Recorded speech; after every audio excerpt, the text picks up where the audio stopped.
A Guerra Russo-Japonesa de 1904 a 1905 é um dos conflitos mais impactantes, porém frequentemente negligenciados, do início do século XX, travada entre o Império Russo e o Império do Japão por interesses estratégicos na Manchúria e na Coreia. A guerra destruiu suposições antigas sobre hierarquias raciais e imperiais, especialmente a presumida superioridade militar e tecnológica das potências europeias sobre seus equivalentes asiáticos. Pela primeira vez na história moderna, uma nação asiática não apenas desafiou um grande império ocidental no campo de batalha, mas venceu de forma decisiva. As implicações globais dessa guerra foram muito além do teatro imediato de conflito, remodelando a diplomacia internacional, desencadeando agitação revolucionária dentro da Rússia e encorajando movimentos anticoloniais em toda a Ásia e África. As causas da guerra estavam enraizadas na rivalidade imperial, no nacionalismo e nas diferentes visões de modernidade de Rússia e Japão. Enquanto a Rússia buscava expandir sua influência no leste asiático, como parte de uma missão imperial mais ampla, as ambições do Japão eram alimentadas pelo desejo de se afirmar como uma grande potência legítima e evitar o destino trágico das nações colonizadas. A guerra foi marcada por cercos brutais, batalhas terrestres massivas e um dos confrontos navais mais decisivos da história moderna, a Batalha de Tsushima, onde a marinha japonesa aniquilou a frota do Báltico russa após sua longa jornada de meses ao redor do globo. Marcando um ponto de virada na política de poder global, isso expôs a fragilidade e as ineficiências do Império Russo, ao mesmo tempo em que solidificou o status do Japão como uma potência militar moderna. Ao fazer isso, desafiou suposições eurocêntricas e lançou as bases para futuros realinhamentos geopolíticos no século XX. Bem-vindo ao Wars of the Worlds.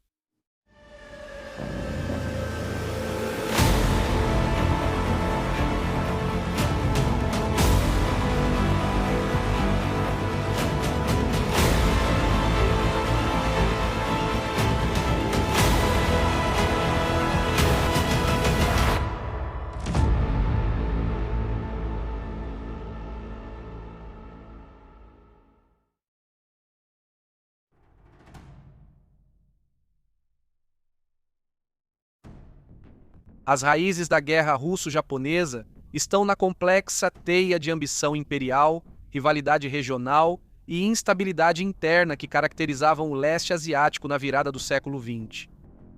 Tanto a Rússia quanto o Japão eram impérios em expansão com interesses conflitantes na Coreia e na Manchúria, regiões que se tornaram estrategicamente e economicamente vitais para suas respectivas visões de poder nacional.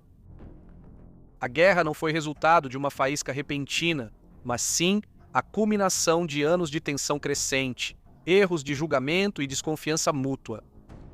A ascensão do Japão como potência regional começou de fato após a restauração Meiji em 1868, quando o país iniciou um programa de modernização rápido e dirigido pelo Estado.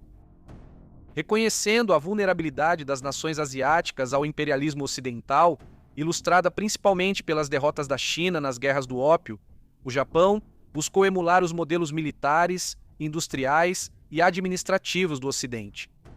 Na década de 1890, o Japão não apenas havia modernizado seu exército e marinha, mas também adotado uma postura imperialista semelhante à das potências europeias que antes temia. A vitória do Japão na Primeira Guerra Sino-Japonesa de 1894 a 1895, marca sua estreia como potência militar regional. A guerra foi concluída com o Tratado de Shimonoseki, que concedeu ao Japão o controle sobre Taiwan e a península de Liaodong, além de reconhecer a independência da Coreia, colocando-a efetivamente dentro da esfera de influência japonesa. Porém, os ganhos do Japão duraram pouco. A intervenção tripla de 1895, liderada pela Rússia com o apoio da França e da Alemanha, forçou o Japão a devolver a península de Liaodong à China. O arrendamento de Porto Arthur pela Rússia e a construção da Ferrovia Sul da Manchúria evidenciaram suas intenções na Manchúria, gerando ressentimento duradouro em Tóquio. Enquanto o Japão crescia como potência, a Rússia, já um império, buscava portos de águas quentes no Pacífico para apoiar suas ambições navais e comerciais. O interesse russo na Manchúria e Coreia tinha motivações estratégicas e econômicas. A conclusão da ferrovia transiberiana, em 1903, juntamente com seu ramal sul, passando pela Manchúria, aumentou significativamente a capacidade logística da Rússia na região. No entanto, os métodos de expansão da Rússia eram frequentemente lentos, burocráticos e marcados pela subestimação das dinâmicas locais, incluindo o potencial do Japão. O governo russo, liderado pelo czar Nicolau II, considerava o Japão uma potência secundária e não via grande ameaça em ampliar sua influência no norte da China. A recusa da Rússia em retirar suas tropas da Manchúria após a rebelião dos Boxers de 1900 e sua presença crescente na Coreia alarmaram cada vez mais a liderança japonesa, que via sua dominação regional escapar de suas mãos. Entre 1902 e 1904, as negociações diplomáticas entre a Rússia e o Japão fracassaram repetidamente. O Japão esperava o reconhecimento de seus interesses na Coreia em troca de reconhecer a dominação russa na Manchúria, enquanto a Rússia, no entanto, adiava as negociações e continuava a fortalecer sua presença militar na região. Essas ações foram interpretadas em Tóquio como sinais de má-fé e arrogância imperial, enquanto o Japão, por sua vez, havia garantido uma aliança vital com a Grã-Bretanha em 1902. A aliança anglo-japonesa previa que, se um signatário fosse atacado por duas ou mais potências, o outro o auxiliaria. Esse acordo não apenas deu ao Japão confiança diplomática, mas também impediu que outras potências europeias interviessem diretamente em favor da Rússia. No início de 1904, a paciência do Japão já estava esgotada. Em 8 de fevereiro de 1904, o Japão lançou um ataque noturno surpresa contra a frota russa ancorada em Port Arthur, marcando o início formal da guerra. O ataque preventivo refletiu o pensamento estratégico do Japão: lutar de forma rápida e decisiva antes que a Rússia pudesse trazer todo o seu poder, especialmente considerando a enorme distância entre o coração europeu da Rússia e seus territórios no Extremo Oriente. Ambos os impérios também eram movidos por preocupações internas. Na Rússia, o regime autocrático enfrentava crescente agitação, dificuldades econômicas e apelos por reformas. Uma guerra externa permitia ao czar unir a população e desviar o foco do descontentamento interno. Por outro lado, o Japão via a vitória como essencial, não apenas para garantir recursos e território, mas também para legitimar sua rápida modernização e desencorajar os esforços de colonização ocidental. A guerra se desenrolou como um conflito moderno, definido por guerra industrializada, muitas baixas e erros estratégicos, especialmente do lado da Rússia. Desde o início, a preparação cuidadosa e a iniciativa tática do Japão contrastaram fortemente com o excesso de confiança, as fraquezas logísticas e a indecisão política da Rússia. A guerra foi travada tanto em terra quanto no mar, com grandes campanhas concentradas na Manchúria e na península de Liaodong, culminando, por fim, em um clímax naval dramático em Tsushima.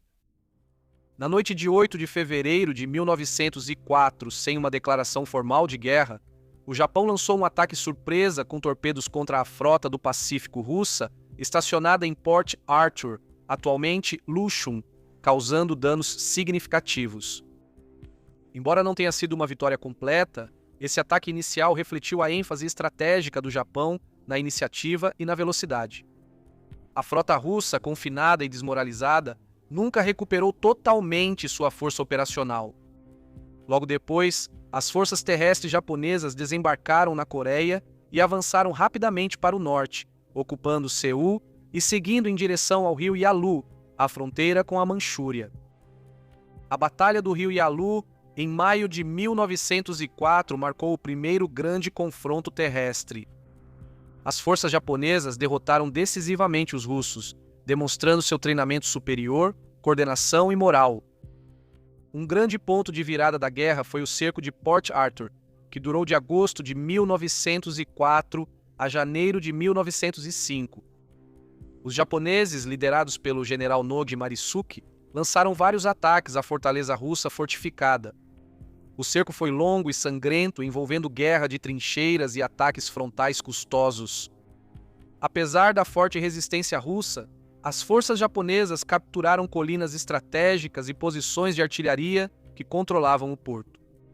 Então, em 2 de janeiro de 1905, o comandante russo, general Anatoly Stessel, entregou Port Arthur de forma controversa e possivelmente prematura, entregando ao Japão uma grande vitória estratégica. Com Port Arthur em mãos japonesas, a frota russa no Pacífico foi efetivamente neutralizada. Enquanto isso, forças japonesas e russas se enfrentaram em uma série de batalhas em larga escala por toda a Manchúria, e a Batalha de Liaoyang, entre agosto e setembro de 1904, foi o primeiro grande confronto terrestre entre os dois exércitos. Apesar da superioridade numérica, os russos, sob o comando do general Alexei Kuropatkin, foram derrotados devido à má coordenação e à tendência de recuar sob pressão. A vitória japonesa, embora custosa, elevou o moral deles e colocou ainda mais pressão sobre a logística russa. Outro confronto terrestre decisivo ocorreu na Batalha de Mukden, entre fevereiro e março de 1905, uma das maiores batalhas da história até então. Surpreendentemente, envolveu mais de 500 mil de soldados. Os japoneses, sob o comando do general Oyama Iwao, cercaram e superaram os russos em manobras em uma complexa operação de 3 semanas. Embora não tenha sido uma retirada total, as forças russas foram forçadas a se deslocar para o norte, abandonando centros administrativos e de transporte importantes. A dimensão da derrota chocou a liderança russa e enfraqueceu ainda mais qualquer apoio popular à guerra no país. O golpe final para a Rússia veio no mar. Com sua frota do Pacífico debilitada, a Rússia enviou sua frota do Báltico, corajosamente renomeada como Segunda Esquadra do Pacífico, em uma árdua jornada de 18.000 milhas do Mar Báltico até o leste asiático. A viagem, que durou mais de 6 meses, foi marcada por falhas mecânicas, baixa moral e incidentes diplomáticos, incluindo o disparo acidental contra barcos de pesca britânicos, no que ficou conhecido como o Incidente do Banco de Dogger. Nos dias 27 e 28 de maio de 1905, próximo ao Estreito de Tsushima, a frota russa foi interceptada pela marinha japonesa, que aguardava sob o comando do almirante Togo Heihachiro. A Batalha de Tsushima foi um desastre completo para a Rússia. Superados em manobras e em poder de fogo, quase toda a frota russa foi capturada ou afundada. Apenas alguns navios conseguiram escapar, e a vitória confirmou a supremacia do Japão no mar, encerrando efetivamente qualquer esperança realista de sucesso russo. Tsushima também teve forte ressonância simbólica. Uma potência asiática havia destruído uma grande frota europeia em batalha aberta, um evento sem precedentes na história do início do século XX. A Guerra Russo-Japonesa é frequentemente citada como o primeiro grande conflito da era moderna. Ela envolveu guerra de trincheiras, metralhadoras, arame farpado, artilharia de longo alcance, comunicação sem fio e coordenação ferroviária para deslocamento de tropas. Desenvolvimentos que prenunciaram as realidades tecnológicas e estratégicas da não tão distante Primeira Guerra Mundial. A batalha também demonstrou a importância do moral, da inteligência e da logística nos campos de batalha modernos. As forças japonesas mantiveram altos níveis de disciplina e unidade nacional, enquanto as tropas russas, muitas das quais eram conscritos mal treinados, sofreram com desorganização e baixo moral, corrupção, estruturas de comando ultrapassadas e dissidências internas que prejudicaram ainda mais o esforço militar russo. A guerra trouxe consequências profundas e duradouras para ambos os impérios e para todo o sistema internacional. Embora o Japão tenha alcançado uma vitória estratégica e simbólica, a guerra também revelou a vulnerabilidade do Império Russo e ajudou a precipitar agitações revolucionárias no país. Globalmente, o conflito marcou um divisor de águas na história do imperialismo e das relações raciais, sinalizando uma mudança dramática nas dinâmicas de poder entre o Oriente e o Ocidente, predominantemente preconceituoso. Para o Império Russo, a guerra foi um desastre absoluto.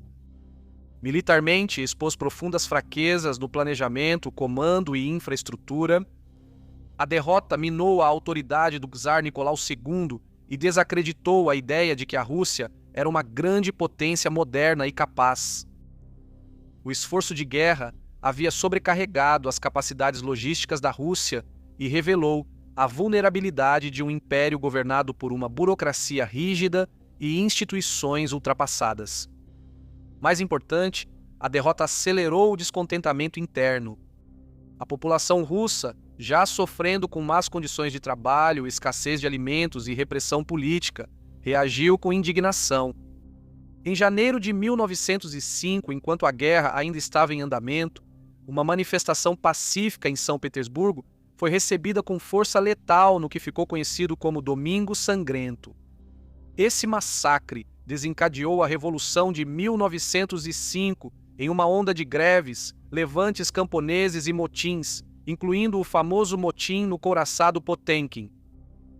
Para conter a agitação, o czar Nicolau foi forçado a fazer concessões, levando à criação da Duma, a primeira Assembleia Nacional da Rússia.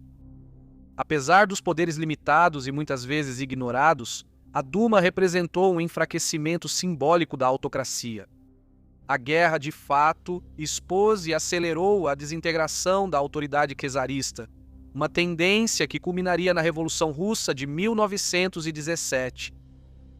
A guerra terminou formalmente com o Tratado de Portsmouth em setembro de 1905, mediado pelo presidente dos Estados Unidos, Theodore Roosevelt, que mais tarde recebeu o Prêmio Nobel da Paz por seus esforços.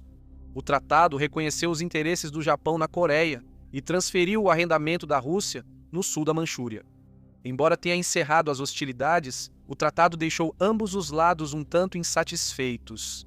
A Rússia foi humilhada, mas manteve grande parte de seu território na Sibéria, enquanto o Japão ganhou prestígio e influência, mas não todas as reparações ou terras que esperava. O tratado também marcou um momento significativo na internacionalização da diplomacia asiática.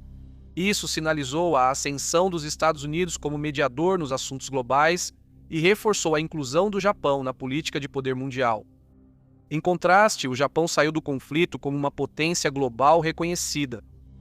Seu sucesso militar surpreendeu o mundo e validou décadas de modernização iniciadas com a restauração Meiji.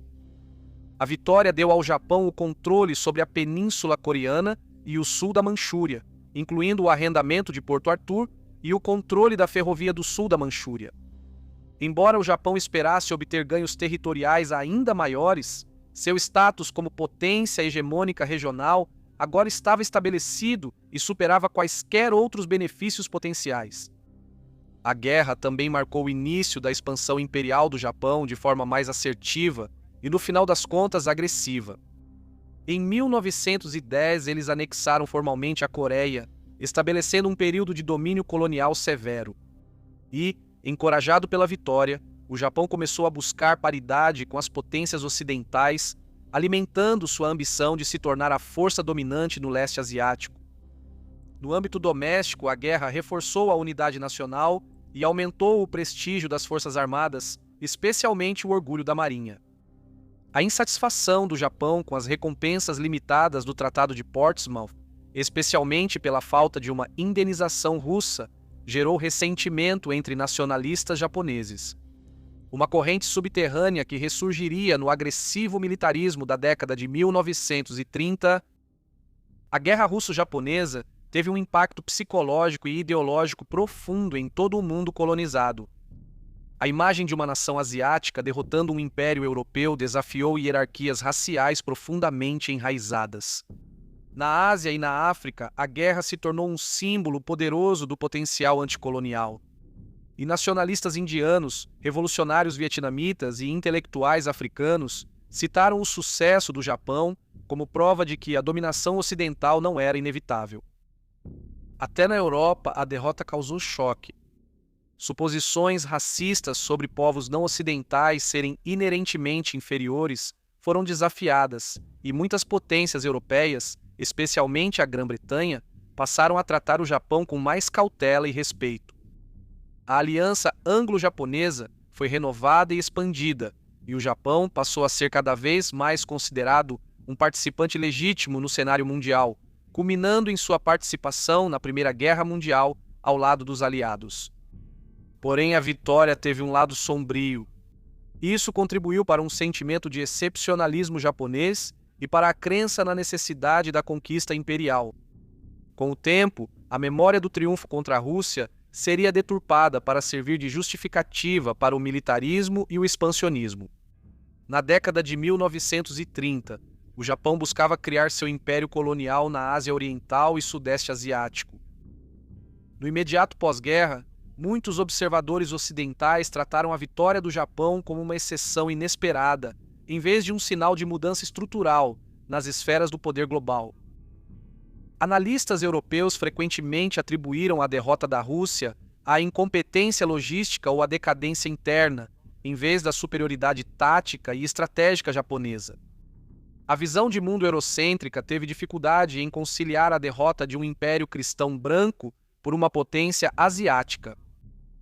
Houve alguns, especialmente na imprensa britânica e americana, que elogiaram a eficiência e a disciplina do Japão, mas isso frequentemente era apresentado de forma exótica ou paternalista, tratando a guerra como uma espécie de história sem precedentes. No entanto, teóricos e estrategistas militares levaram a sério a derrota da Rússia. Figuras como Alfred Thayer Main analisaram as lições navais de Tsushima, enquanto generais europeus estudaram o cerco de Port Arthur em busca de lições sobre artilharia moderna e guerra de trincheiras. No entanto, as implicações políticas mais amplas foram minimizadas por impérios ansiosos para manter a confiança em sua dominação global. Estudiosos soviéticos focaram no sofrimento dos trabalhadores e soldados, retratando a guerra como um catalisador para o despertar proletário, em vez de um evento puramente militar ou geopolítico. Enquanto isso, no Japão, a vitória sobre a Rússia foi amplamente retratada na literatura, arte e educação como prova do lugar legítimo do Japão entre as grandes potências mundiais. Estudos mais recentes citaram a guerra russo-japonesa dentro dos contextos mais amplos do declínio imperial. Historiadores como John W. Steinberg, Rotem Kohn e Joe N. Westwood enfatizaram como a guerra abalou pressupostos raciais e geopolíticos, sendo cada vez mais vista como uma guerra de transição, moderna em sua tecnologia e escala, mas ainda enraizada em ideologias imperiais do século XIX. As potências ocidentais, principalmente a Alemanha e Grã-Bretanha, deveriam ter aprendido com a derrota da Rússia que a guerra moderna não seria curta nem gloriosa. A guerra russo-japonesa foi muito mais do que um conflito regional entre dois impérios em expansão. Foi um evento transformador que remodelou a ordem internacional, expôs a fragilidade das estruturas de poder estabelecidas há muito tempo e sinalizou o início de uma nova era geopolítica. A vitória do Japão sobre a Rússia marcou a primeira vez na história moderna que uma potência não ocidental derrotou um império europeu em uma guerra aberta, abalando as bases da ideologia imperial e das hierarquias raciais que sustentaram a política global por séculos. Para a Rússia, a guerra expôs a ineficiência e a corrupção no coração do regime czarista. E as falhas militares na Manchúria e no mar não apenas corroeram o prestígio do império, mas também catalisaram a agitação interna que explodiu na Revolução de 1905. Esse momento de crise iniciou uma trajetória de instabilidade política que culminaria no colapso da dinastia Romanov pouco mais de uma década depois, mudando efetivamente o próprio curso da história do século XX.